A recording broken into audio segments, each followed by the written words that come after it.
First time that I saw graphics from the game, they looked beautiful. And the whole thing struck me as like really whimsical. And you're just going through this colorful world. There's something so peaceful about it. But also there was like a thoughtfulness to the design. They had the appeal of something that was hand-drawn as opposed to just pixelated. And it was something that I would put on my wall, so it made me very excited to be involved with it.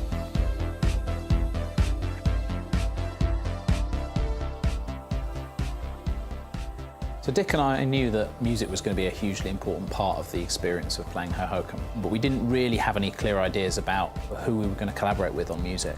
We'd made this kind of mood playlist of the sort of music we'd like in the game. When I found out that a lot of these artists are on this record label called Ghostly International, that was a complete surprise to me. Usually within composition, if you're hiring a composer, you've got a single core aesthetic or a thematic moment that you'll always return to. And this game doesn't do that.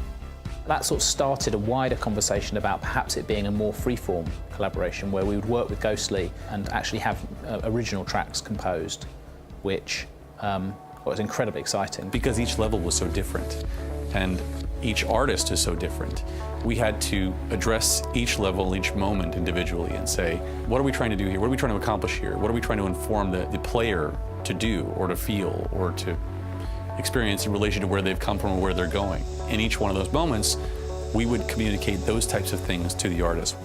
It started off as email transactions and audio transactions. And then when we finally got on the telephone, it was like talking to a friend about music.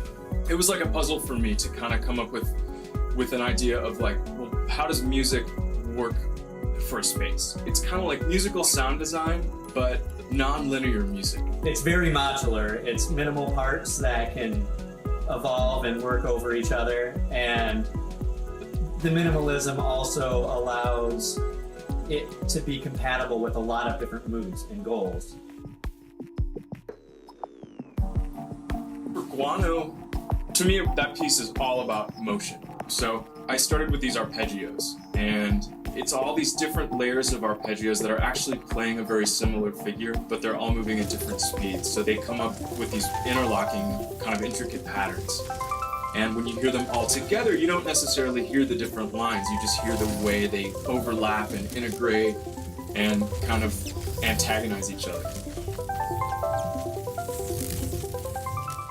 Writing the music for Power World, I was asked to make the breaking jars part of the music itself.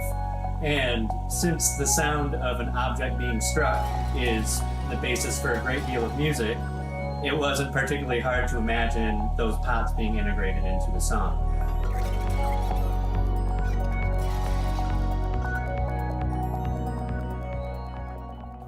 With the Forest Plateau, everything was on a basic level, so a basic atmosphere and then a basic music piece. The music pieces were all modular, so with Alex we kind of honed in on, what tempo works, what vibe works, and then once I did, then with the atmosphere I could really turn it from 2 tracks into like 64 tracks.